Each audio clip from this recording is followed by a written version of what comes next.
From UFOs to psychic powers and government conspiracies, history is riddled with unexplained events. You can turn back now or learn the stuff they don't want you to know. A production of iHeartRadio.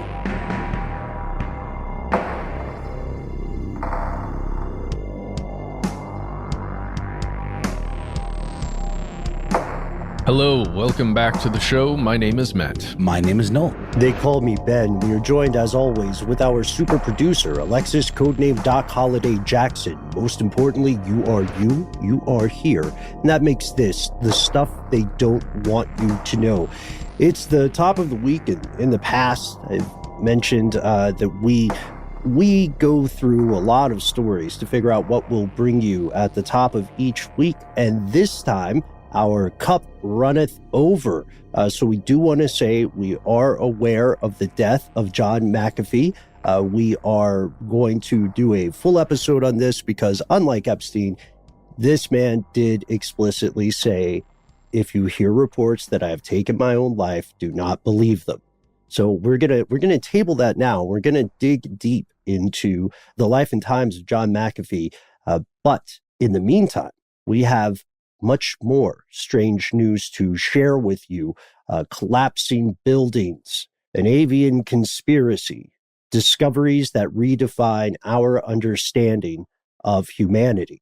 Sounds like a little bit of hyperbole, but we are going to deliver. Some of these are ongoing events, so as you hear this, some of the information will have changed, but let's do away with the housekeeping for now. Let's go directly to our first story. Matt, are we going to Florida? Yes, we are traveling to Florida for a very tragic story, an ongoing story, and one that hopefully is a warning to many of us and any and all building managers that may be out there listening. Today, we're going to talk about the Champlain Towers South.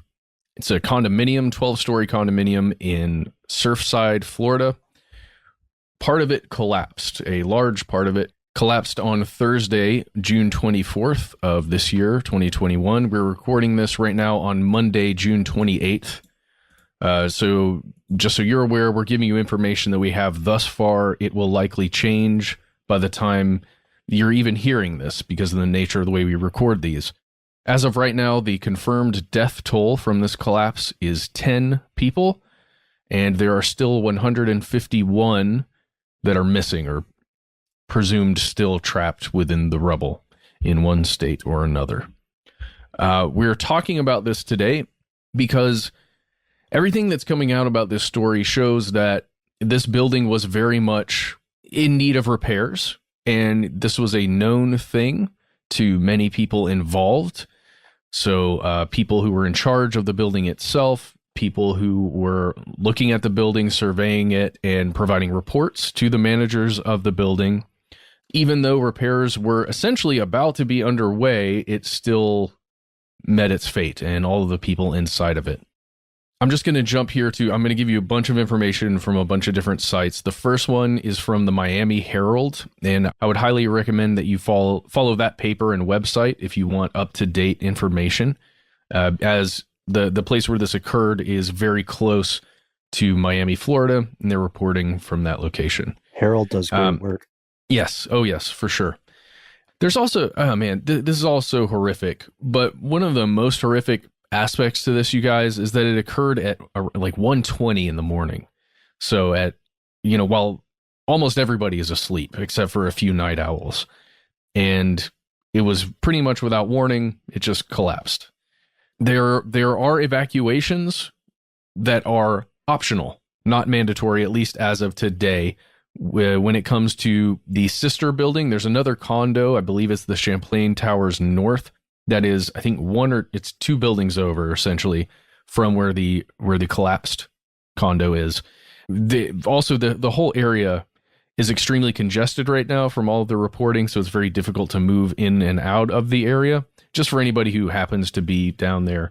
And according to the Miami Herald's article, Condo Collapse Live Updates, which again is where you should head, they're stating that it's likely going to be months, if not years, before the exact cause of the collapse is known. So, before we even get into any speculation, or if you're watching any even mainstream media, that is speculating on what caused this collapse, just know that there's not going to be a definitive answer for quite a while.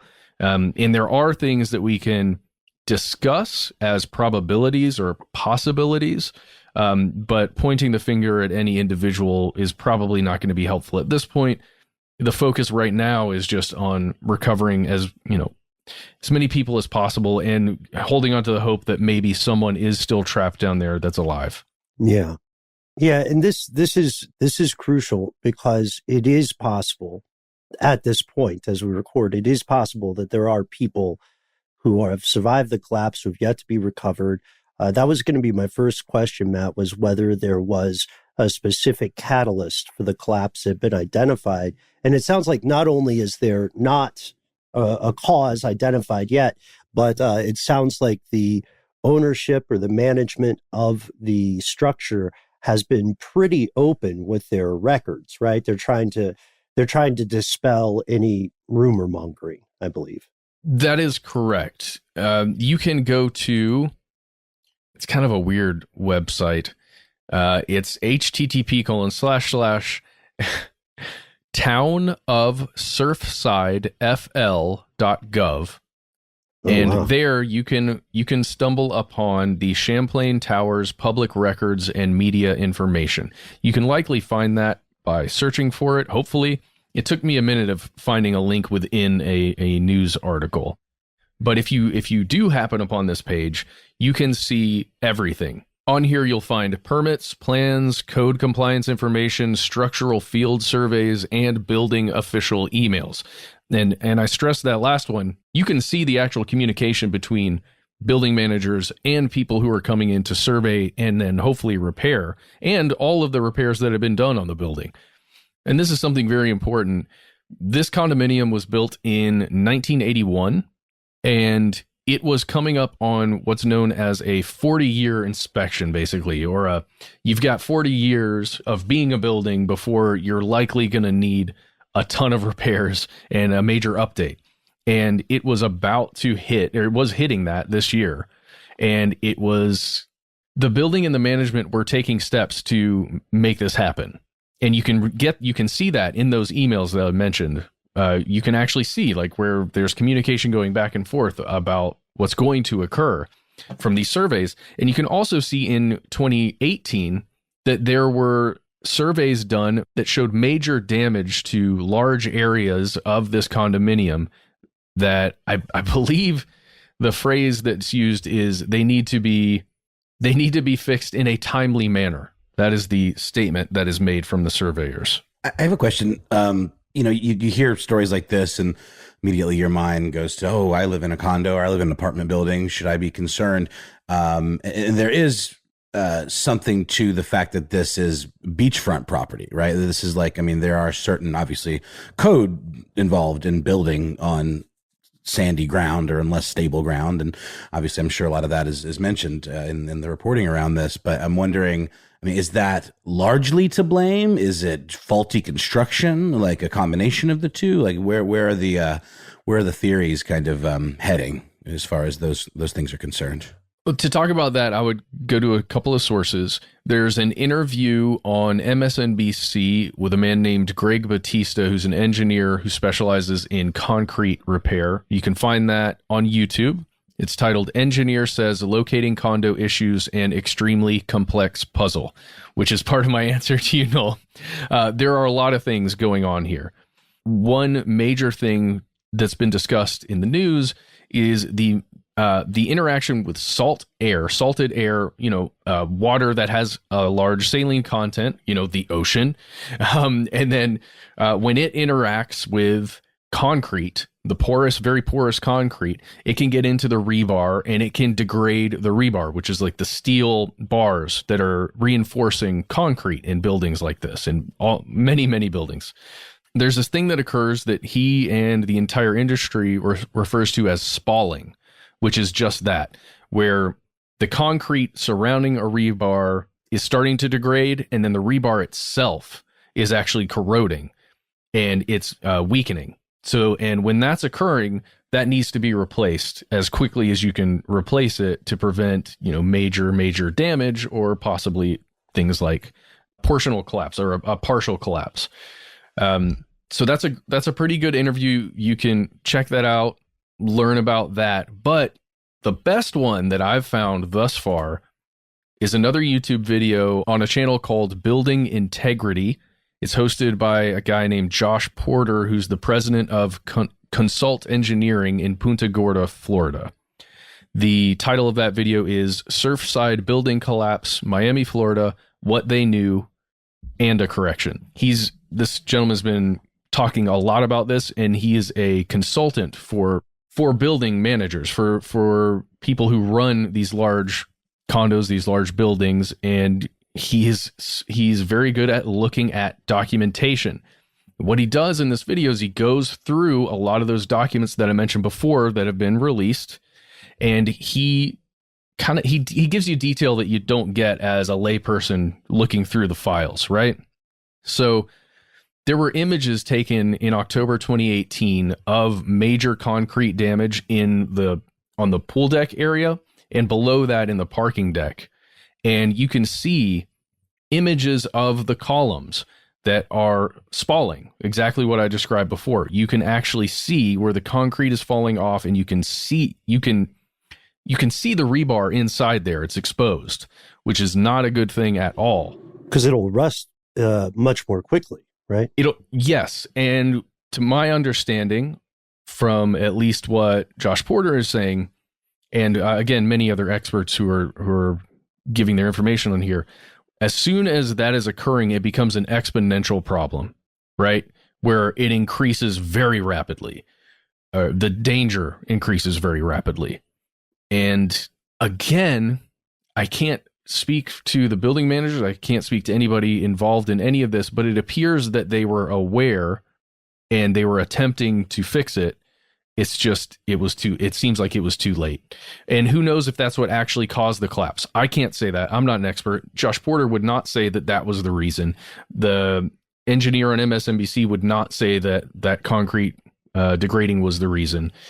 Who knows? Because there's still things that have been happening all around Surfside, like these spontaneous sinkholes that have been occurring. And, there are all kinds of things that could have at least been a factor, right? Mm-hmm. I think for my money, the most important thing about this is if you do live in a condo, like you said, Noel, if you do live in an apartment building, you can go in a parking deck if it's below your structure. You can go, if you're allowed to, go into the sub basement or the basement levels, and you can actually, with your eyes, see something like spalling. Or you can get on your building manager or whoever you have contact with there and, ask them about the most recent survey reports. To any structural damage. I don't know. It's certainly it's giving me anxiety. I live in a house and I'm thinking about the structure of my home and whether or not everything is sound here. Oh, especially considering how many, like this is tangentially related, but in many parts of the U.S. housing market now, people are having such a hard time buying homes, even if they could normally afford it. There are other folks showing up, with just cash on hand, 10, 20% more than asking price.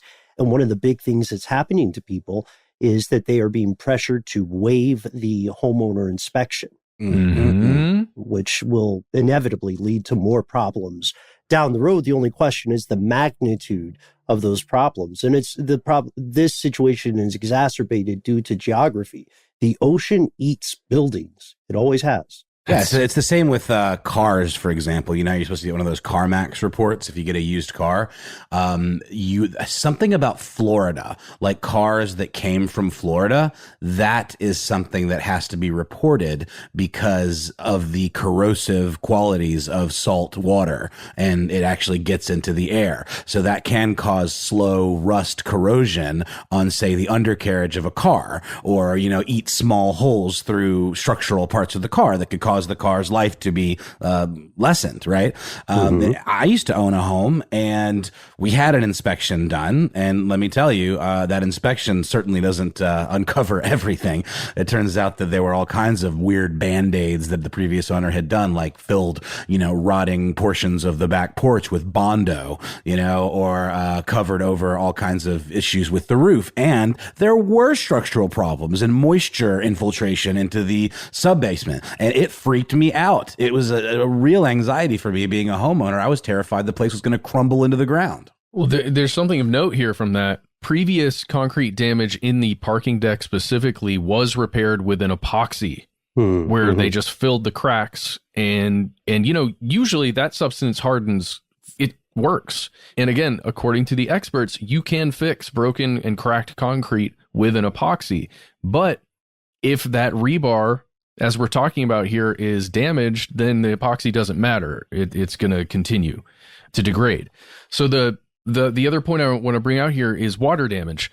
It wasn't just the salt air that was causing the corrosion and the problems. It was also the fact that this building had major water leaks, major problems with funneling water out and away from the building when it rained a lot, or when water got onto the building and into the building.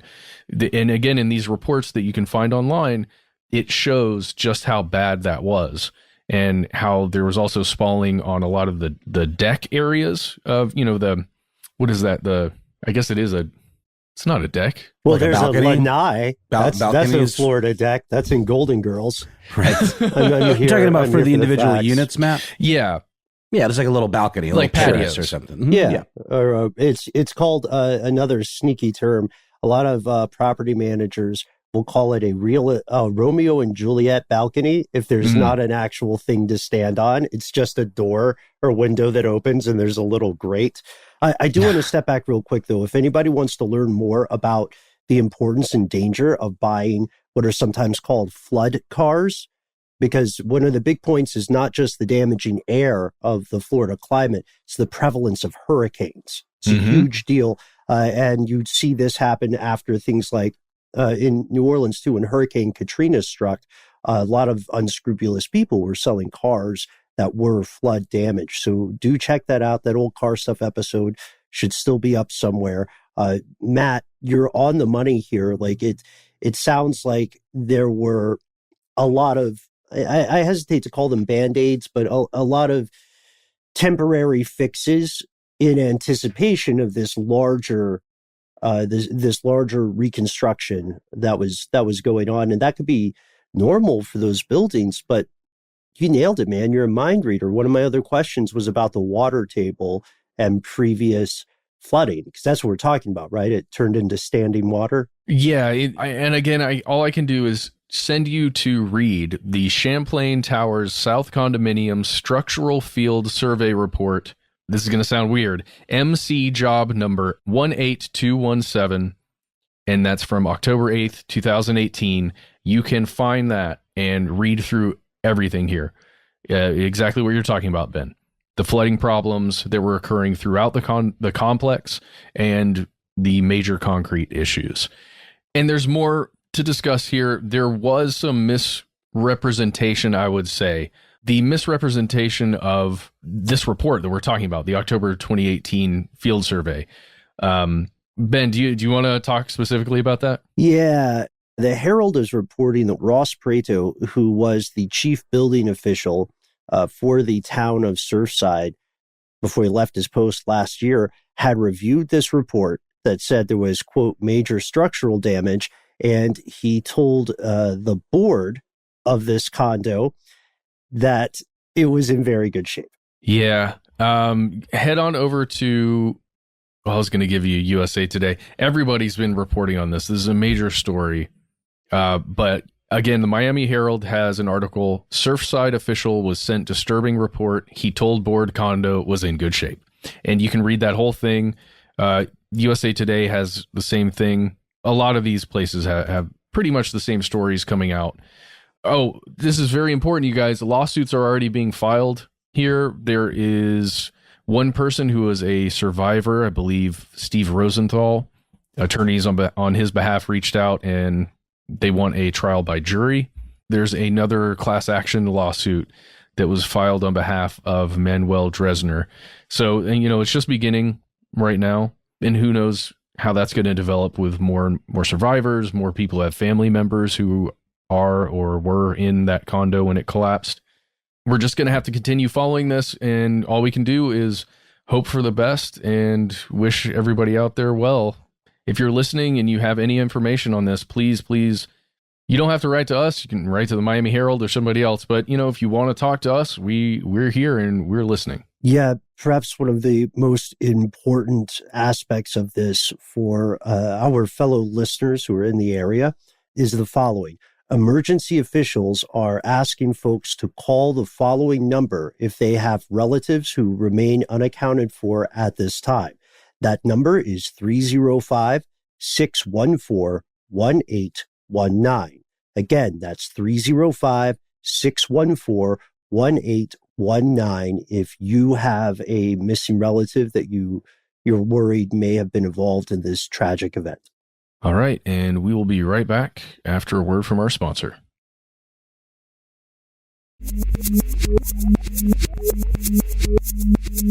And we're back with more strange news. This one's super strange, and it involves something that, it's a thing that gets posted quite often on our Facebook group. Here's where it gets crazy, with me tagged, because I think I've made no secret about the fact that if I had to name a phobia of mine, it would have something to do with our fine feathered friends of the sky, the birds, not the band, but the creatures. And we've talked about this in passing in the past, but there is a movement that would have us believe that these nightmare creatures aren't real. Maybe this is something that I've known all along, that there's something just unnatural and otherworldly about these things. The way their little beady eyes kind of jerk around left to right, and their unpredictable movements. Something about them is strangely robotic or, reptilian, something like that. Okay, let's stick with robotic. Yeah, it's the birds aren't real movement. They have a website, so they must be legit. It is birdsaren'treal.com, and on it they have a history of this entire concept that, as far as they are concerned, dates back to the founding of the CIA in 1947. In the words of the history section on the Birds Aren't Real website, in 1947, the CIA was founded, its sole responsibility to watch and survey tens of thousands of Americans suspected of doing communist things. And their theory here is that in 1951, Julius and Ethel Rosenberg, who were arrested and convicted of espionage against the U.S., they were accused, of course, of spying on behalf of the Soviet Union. This really lit a fire under the powers that be at the CIA. And in 1953, when Allen Dulles was made the first civilian director of the Central Intelligence Agency, he made it his own personal mission to create a surveillance state, to, monitor the comings and goings of every citizen of the United States, in ways that would be undetectable, by the naked eye. So whether it was hidden cameras, surveillance cameras, that kinds of thing, that wouldn't do it. That wasn't quite enough. So, when he met on April 15th with President Dwight D. Eisenhower, and he proposed the ideas of putting cameras in the sky. Again, this is the narrative on the Birds Aren't Real website. And he felt that the only way to do this would be to replace birds with some kind of early version of drones, basically. So there was a plan hatched to take out all of the birds in the world. They loaded up a military, 120 military bombers, B-52s, with bird poison of some kind, and sprayed it into the air and killed all of these birds, and then replaced them with, remote controlled robots, surveillance robots. This is quite a long section on this site. It goes on for quite a while, and there's quite a few layers to this idea, but that's essentially the gist of it. The technology apparently, gets more and more advanced over the years, but they do date it back to the 50s here. And the argument for, well, how come nobody noticed is that, well, the technology to film things wasn't as pristine and clear as it is today. So over the years, the technology behind the, robot bird surveillance drones has gotten better as well, which makes them harder to detect. So this is basically the gist of this whole idea. And this is all the brainchild of a dude named Peter McIndoe. And they claim to have regional chapters in places like Idaho and Arkansas, and that there are members of the movement in every single state. So that's sort of the genesis of the idea. And, it's something that we've talked about in the past, like I said, but it really is starting to kind of make a little bit of a new kind of resurgence. There is a rolling rally that this organization is holding, and the first stop just took place in Springfield, Missouri. We've seen smaller demonstrations, like with this guy, Peter McIndoe, went to a women's march and, holding up these kind of tongue-in-cheek signs saying like birds are lies, you're being lied to, birds aren't real, birds are myth. But now it really is starting to, draw larger numbers. And again, the idea that birds have been all killed, the organic ones, and replaced by government drones. And here's a quote from McIndoe himself. "What makes me think that? I think the evidence is all around us. Birds sit on power lines. We believe they're charging on power lines. We believe that bird poop on cars is liquid tracking apparatus."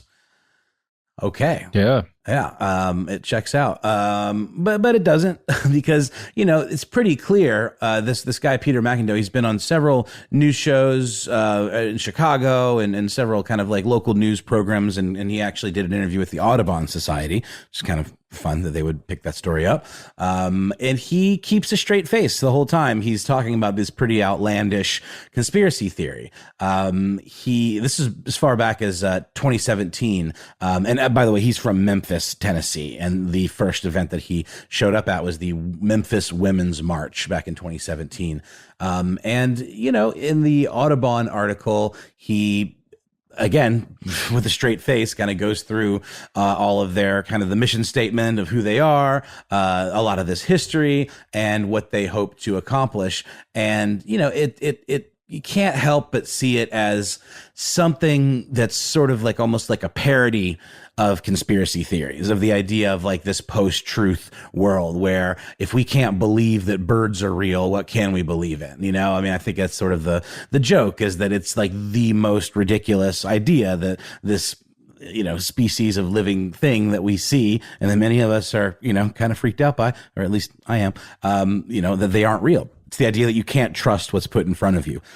And it's in a similar way to QAnon, where it's something that may have started as kind of a gag, or as sort of like just internet breadcrumbs, kind of like rabbit hole type situation, or as you can hear in Jake Hanrahan's excellent podcast, Q Clearance, some sort of performance art piece, so internet performance art. That's not what it was proven to be, but there were some theories that that QAnon was founded by this kind of Dada, almost like ontological hysterics theater type experimental piece of internet subterfuge, I guess.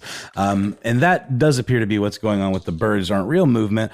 But like any movement, as we definitely know with QAnon, or like flat earthers, for example, there are people that actually do choose to believe it. It doesn't take a whole lot in this kind of post-truth world that we live in for people to take a seed of an idea and rationalize it in some way. Do you think anybody actually believes this? I don't know. Do you think people actually believe that the Earth is flat? I think that some people actually do, but I also think that was probably started as a joke. I don't know. I really don't know the answer. I just know that if you look at like comments on Reddit posts, they have like 300,000 members to their Reddit thread, a Reddit channel. They have, thousands and thousands and thousands of social media followers across various platforms.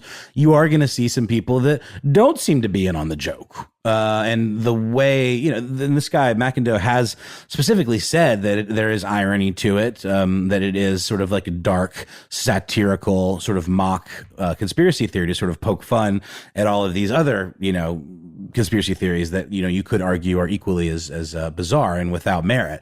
But it's super fascinating. I mean, they're doing this tour, this like rolling rally situation. And in order to get the details of where the next one is going to be, you have to subscribe to a Patreon.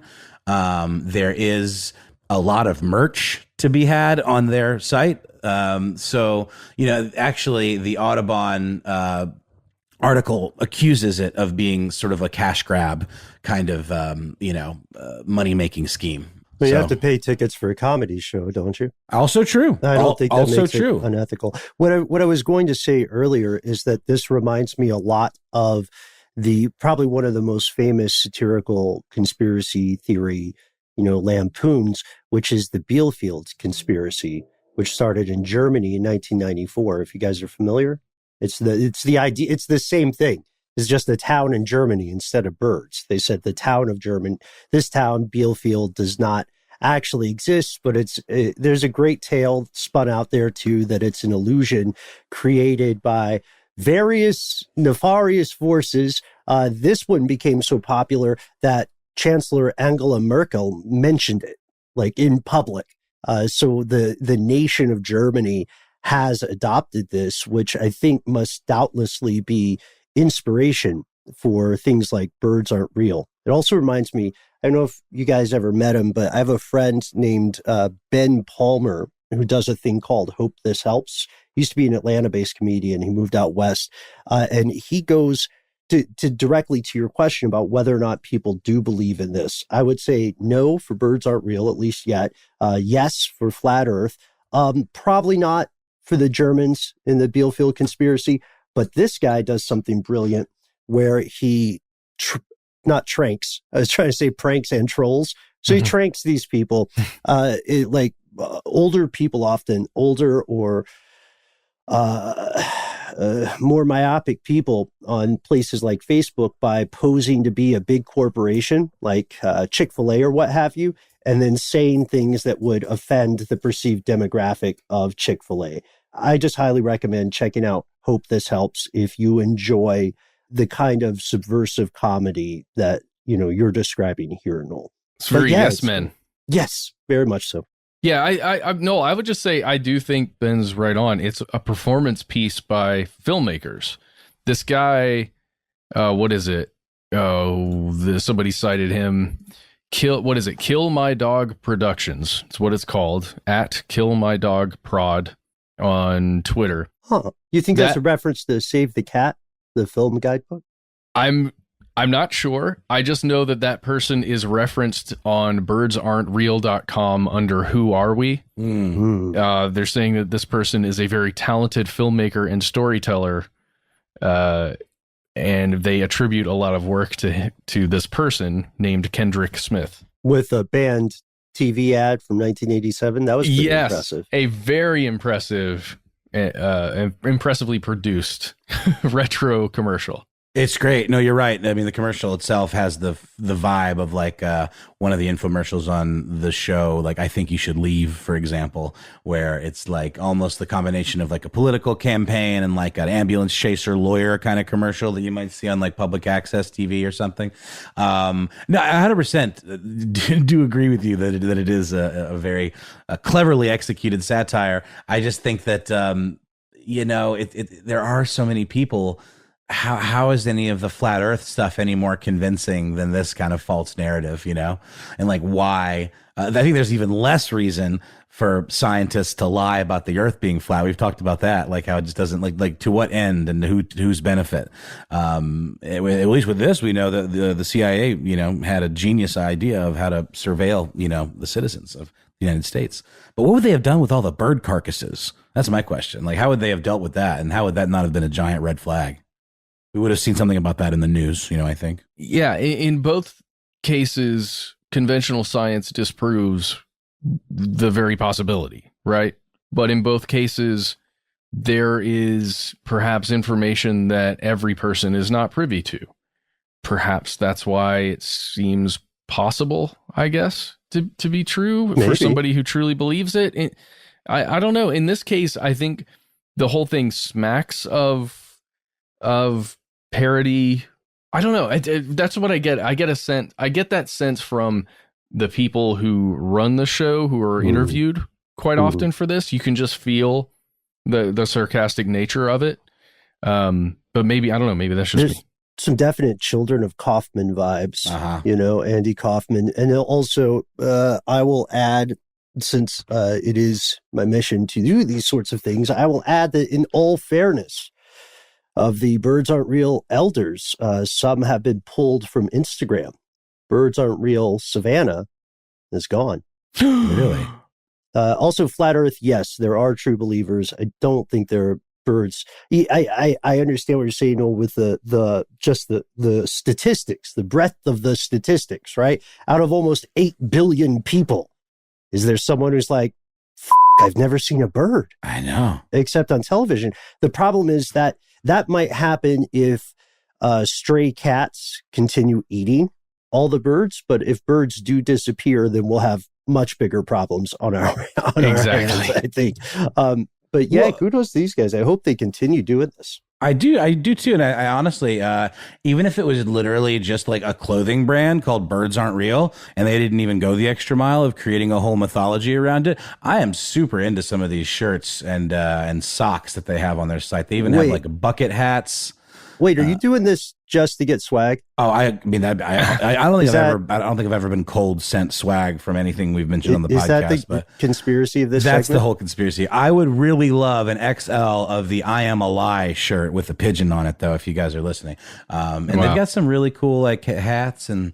Well, Noel, if you get to their website, you can use Visa, PayPal, Shopify, MasterCard, JCB, Discover, Apple Pay. What is JCB? I don't even know what that is. I don't know. You can use Amazon Pay, American Express. They let you know Diners right Club? on their website. They really do. You can really send them money. They call it Truther Gear, by the way. The whole merch section is called Truther Gear. So I love a good joke conspiracy, a good mock religion. So again, kudos to the Birds Aren't Real guys. And interesting to see if these rolling rallies make any kind of impact or convert any people or any people that were on the fence about the existence of birds or not.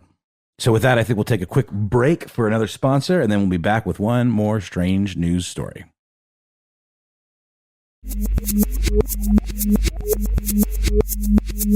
And we have returned, but we're staying in the present moment just for a bit, and we'll be jumping back and forth along the timeline from hundreds of thousands of years ago to 2021.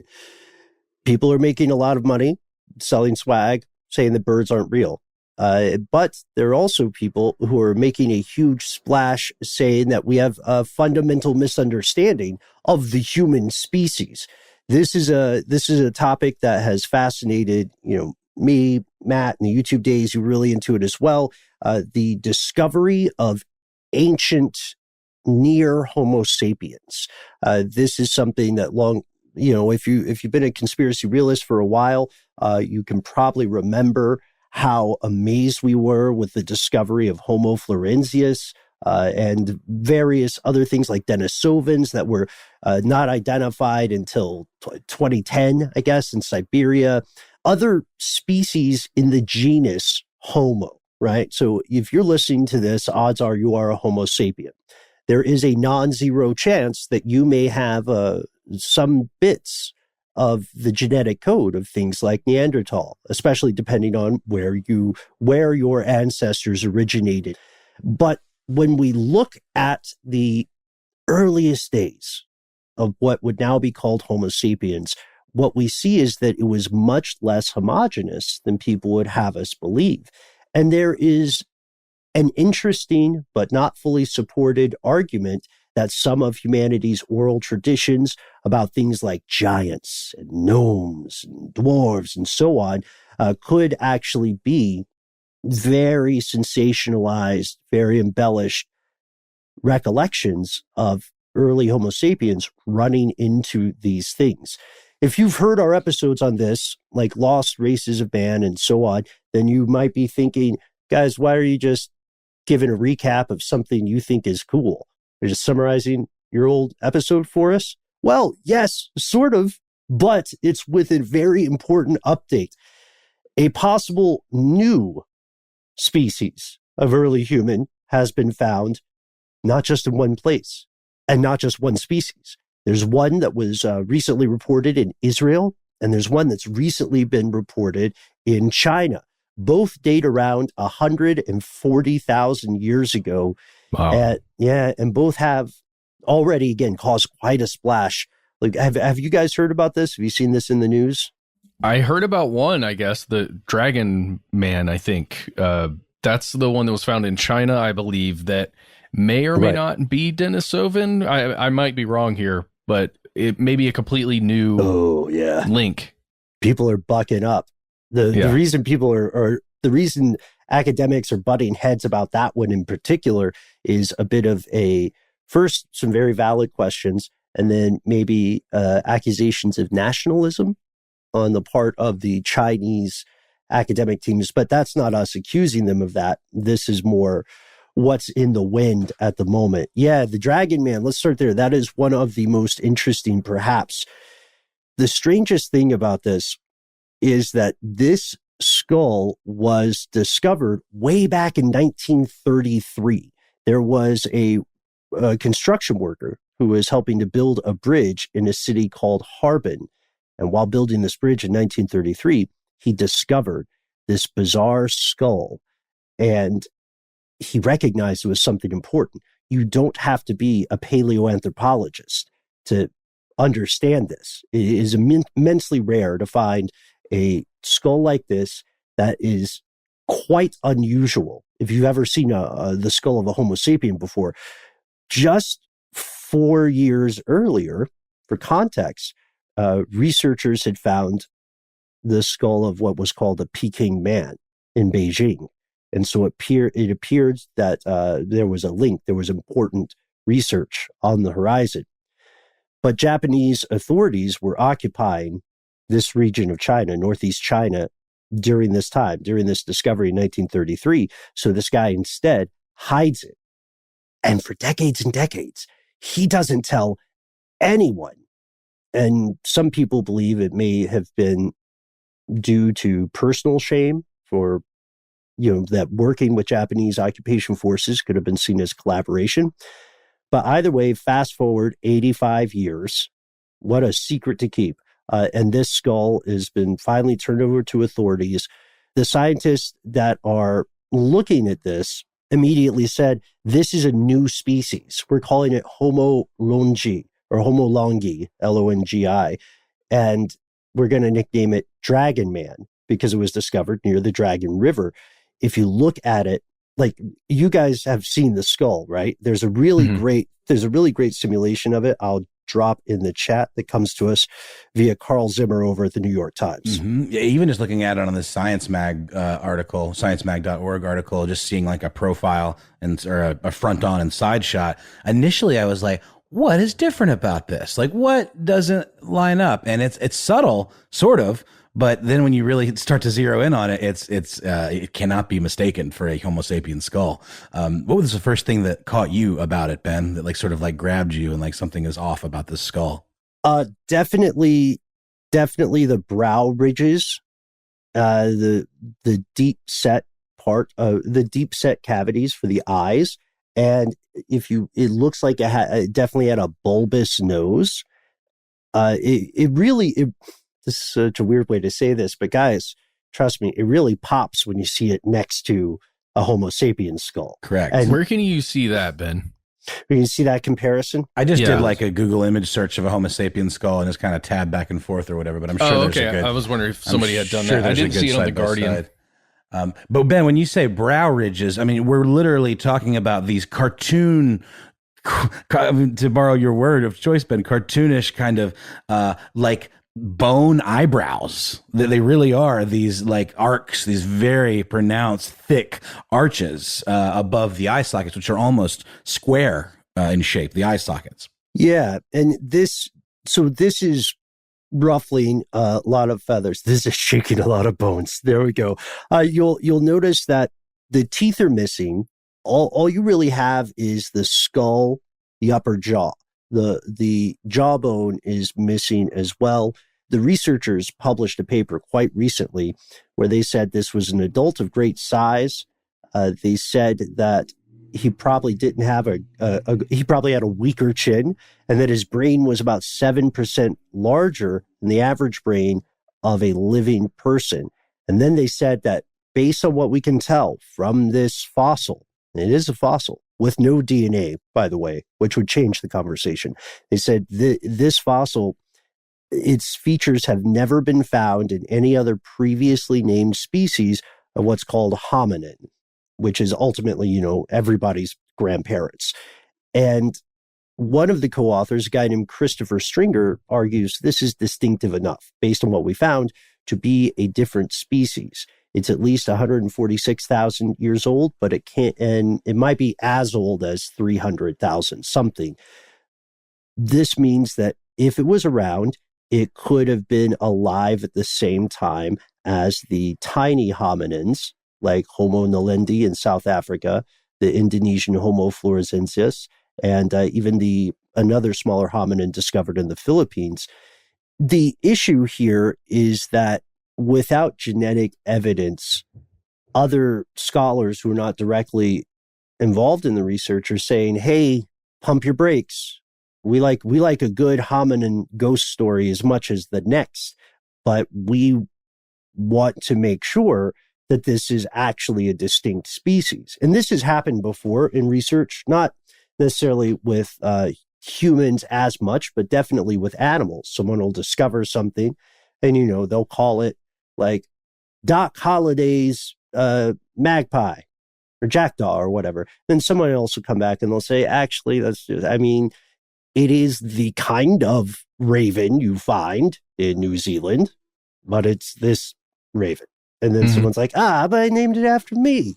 That's why it's a dangerous game. So right now in China, we've got this thing which has the cooler name, Dragon Man, right? Homo longi. And we're waiting to see what this means because the current study says that this is much more closely related to Homo sapien than to Neanderthal, and that it is not Denisovan, but other people are saying, no, this is totally a Denisovan. Remember when those were discovered, there was very, very little physical evidence, right? It was like a finger bone, a collection of bits, which is what history reduces most things to over time. Hold that. I love that observation. It's terrible. It's time for the rain clouds, right? But I would argue, Matt, that this is exciting stuff because it's already forcing people to ask some questions, to challenge some assumptions we made about the path that led in a very real way to you listening to this podcast right now, wherever you are. We're talking about people who might be related to you. They're probably not going to be at, our birthdays or our barbecues, but there is a bigger story here, and it is still to this day untold. You'll notice I mentioned Israel, and then we cut immediately to the one with the cooler name. Sorry about that. No. You're spot on, man. This is the perfect way to go. I would recommend checking out, if you want an overview of both of these things, I would recommend checking out a fantastic article on Nature by Nicola Jones, which brings us a good summation of the current discoveries and then the controversy and the questions. So the fossils that came from Israel seem to hint at an unknown, brand new group of hominins. And the experts in that case are saying, you know what, these are actually the direct ancestors of what would later evolve to become Neanderthal. But whoa. Yeah, and furthermore, that they lived directly alongside humans. And they did a bunch of human stuff, particularly using the same tools as Homo sapiens who lived in the area, the Levant at the time. This evidence is a mandible and part of a skull found at a place called Nesher Ramla. And this is also setting the world of paleoanthropology aflame.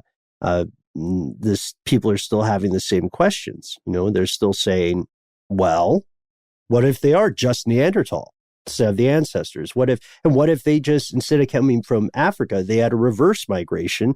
They evolved in Europe and then started making their way to the Middle East. I mean, I don't know. What do you guys think about this possibility? I actually have a compound question. First, what do you think this means for history? And second, is it not a little weird that these both were discovered or their papers were published so close together?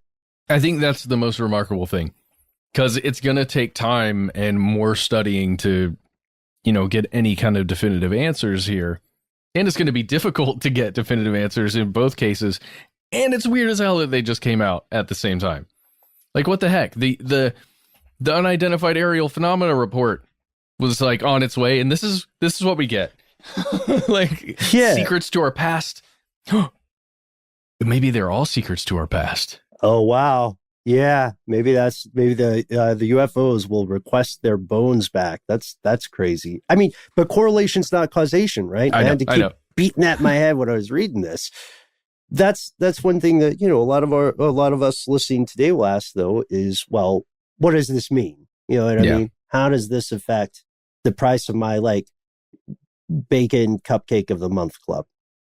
I don't know if there are enough bacon cupcakes to sustain that idea.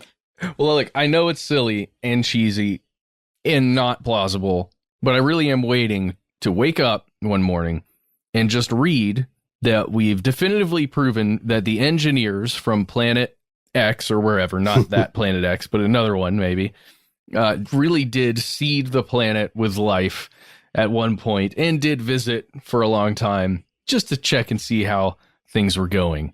And they're on their way back to eliminate all life on Earth just because. Just for funsies. I really am waiting for that. Well, it is fascinating because, I would argue there are tangible potential benefits for the human species understanding more of its ancient history.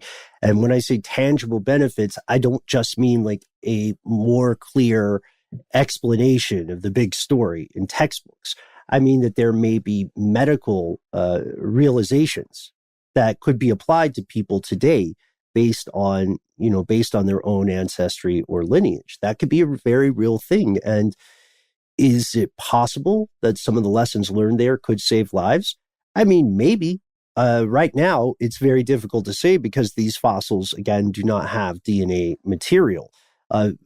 Perhaps Michelle Langley puts it best when she's writing for The Wire, where she, in her article, Homo Who, New Mystery Human Species Discovered in Israel, she says, quote, "In sum, if we think of the story of human evolution like an IKEA bookcase that isn't quite coming together, this discovery is effectively like finding the missing shelf buried at the bottom of the box.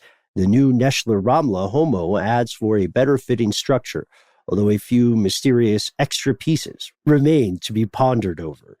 I like that. I think that's a good analogy. But but what about the screws that you need for that shelf piece? Planet X, man. That's how they control it. They leave the furniture, but they take the screws and the screwdrivers. I don't know. I mean, I'm always fascinated by this. We could be a little bit BuzzFeedy and say there were real life hobbits, but still, does my theory sound crackpot that maybe some legends of near human things come from early interactions with these sort of sister species of ours? I've always thought that you were spot on with that, Ben. I think it makes a lot of sense. And I think there's probably still stuff in the fossil record as we're seeing that we haven't uncovered yet, that could be indications of some of these more, let's say, fantastical kind of creatures, like the giants, for example. That's one that I know that you're super into, just in terms of Cthulhu mythos and all of that, the early, the primordial kind of mystical universe and all of that stuff. But I really do believe that. And I think we're seeing it little by little, and there's a lot of ground to cover. And I mean, I don't know, and this is a question I would put to you guys, how much of an emphasis is placed on actual excavation. It seems like, in terms of, for oil drilling, say, that's an important part, of like, testing areas where we might be able to find oil, or say mining for precious minerals and the like. But how much pure exploratory archaeology still goes on today? I mean, that's still like not like it's like, we're canceling archaeology or something like that. But I just can't imagine that if there isn't a massive, incentive and backing by a large corporation, that those kinds of digs are probably fewer and farther between. That's a really research grants, right? I mean, that's really how it happens now. Well, research grants, and then also there are politics that come into play. So, research can be tightly monitored in China, right? And there are certain things that would be forbidden as research topics. You know what I mean? Like if you were, this is a completely different field, but if you were to say, write your PhD sociology dissertation on shifting views of what really went down in Tiananmen Square, you probably wouldn't get your PhD from a mainland Chinese university. It's still a very sensitive topic. And in the Middle East, in Israel and Palestine specifically, there's a war over history. So different excavations are, maybe funded, or people may virulently oppose them, because that comparatively small piece of the world has so much of early humanity's story there. It's a trip if you're from the US and you go to a place where people have lived in denser populations for a much longer time. Like you go to England and you think, oh, that's right, they found Richard III under a parking lot. They were in just such a hurry. It was only later someone, that's not a ding on parking lot tycoons, but you see what I mean. Because of this, these things can be enormously controversial at times. They can also, to your point, be quite expensive. Matt, a lot of it is grant research, and then there's a bit of, well, sometimes it can be a devil's bargain, can't it? So it's clear, that if your work sparks popular interest, then it has the potential to extend and expand your funding. That's inarguably true. But then the question is, especially if we're talking about an authoritarian regime, like the case with the Chinese government, are you going to be able to remain independent? You know what I mean? Are they going to try to subvert your work for something else? Almost everything can become propaganda. True. So the papers are out now. The leader of the work on the Dragon Man is Ji Qiang at Hebei Geo University. You can read that in the journal The Innovation, published on June 25th. And in the case of Nesher Ramla, the scientists said on Thursday, the day before the Chinese paper came out, they announced they had discovered a new kind of early human. By the way, their discovery was made at a site that was used by a cement plant. And shout out to the leaders of that study over at Tel Aviv University, particularly Israel Hershkovitz, who said that, quote, "This enables us to make new sense of previously found human fossils, add another piece to the puzzle of human evolution, and understand the migrations of the old world." Also, shout out to the person who originally found the fossils, Dr. Yossi Zaidner of the Hebrew University.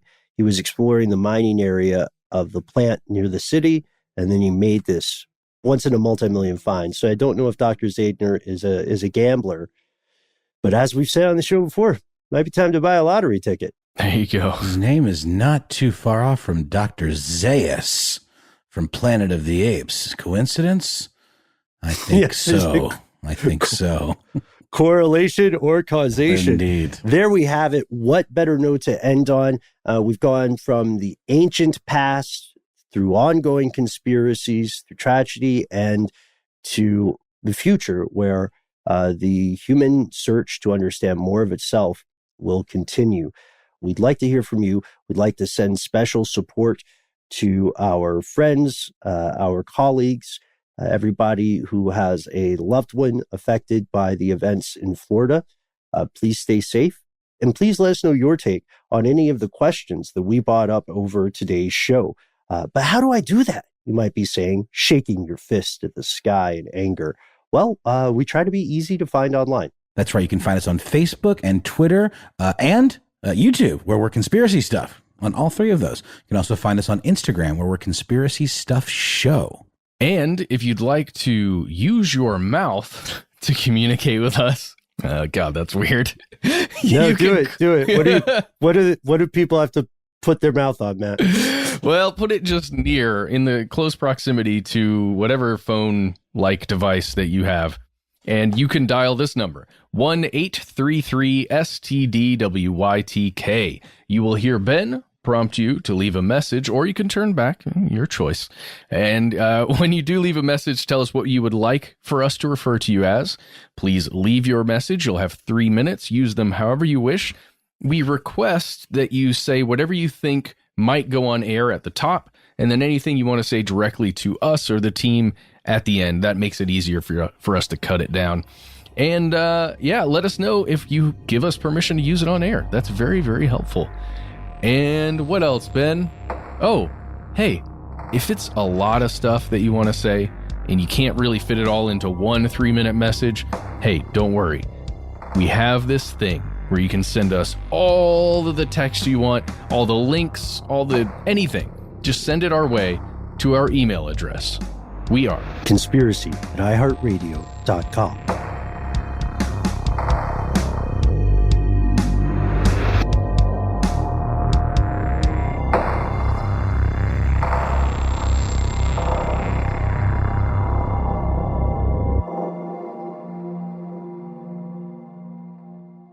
Stuff They Don't Want You to Know is a production of iHeartRadio. For more podcasts from iHeartRadio, visit the iHeartRadio app, Apple Podcasts, or wherever you listen to your favorite shows.